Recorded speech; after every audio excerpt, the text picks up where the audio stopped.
By Simon Stone. BBC Sport share this with the present is gloomy at Blackpool, but the future could be bright. On Tuesday, the Tangerines face Arsenal in the first leg of their FA Youth Cup semi-final, attempting to become the first third-tier side for 30 years to reach the final. They have won 5 away games to reach the last 4, and beaten 3 clubs with Category 1 academies, the highest status. It is a fine achievement, made more remarkable because it comes against the backdrop of ongoing unrest at the club. That means many long-standing fans will refuse to go to Bloomfield Road for Tuesday's match. Instead, they will be meeting the Football League as the latest move in their attempt to get Blackpool's owners, the Oyston family, out of the club. Blackpool were beaten in the first round of last season's FA Youth Cup. 12 months on, they won at Bradford and Doncaster before overcoming West Ham and, in their only tie at home so far, Southampton. That match was played in front of 223 people. Further victories at Ipswich and Blackburn have set up the tie with Arsenal, the second leg of which will be held at Emirates Stadium on 16 April.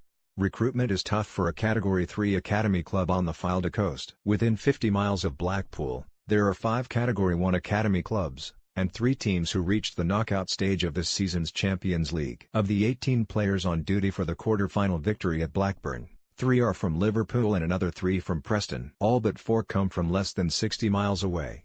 Blackpool tend to target the bigger clubs' cast-offs. Through careful planning, they put together a squad that won both the EFL Northwest Youth Alliance League and Lancashire FA Youth Cup last season. Their star man, Republic of Ireland under-17 international Rowan Roach, was recruited as a 14-year-old after he left the Manchester United Academy. We don't have full-time recruiting staff like the big clubs, so it is a case of spotting lads as well as we can, bringing them in and working with them, says coach Paul Murphy. We are not paying players thousands like some clubs are doing, but over the past few years we have been slightly unlucky with some of our results in the Youth Cup, so I did think we were capable of doing well. But even I never expected this. It is a real fairy tale. Rowan was released by United, but his family live in Lytham, which was a big factor behind why he came to Blackpool. A significant number of Blackpool supporters are engaged in a long-running campaign against the club's owners, who have sued fans on a web forum for libel, such as the toxic relationship between them and those who follow the club. The Not a Penny More initiative calls on supporters to engage in an ethical protest. For some, that means attending games but not spending money in the stadium. Others do not attend home games. The most hardline will not go to any games, home or away, until the Oystons no longer own the club. There have been appeals for the club to offer free admittance for the Youth Cup tie to non-season ticket holders, but these have been rejected. Tim Fielding, honorary vice president of the Blackpool Supporters Trust, said, "It is a black and white issue. The Youth Cup team have done a fantastic job. Ordinarily I, and many others, would love to be there to support them, but in any war there will be casualties, and they are caught in the crossfire."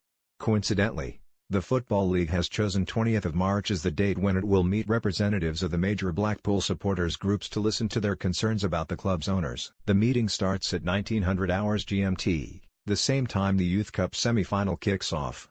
Few back the Oyston family's controversial regime, but for some supporters, watching Blackpool live is something they will not give up.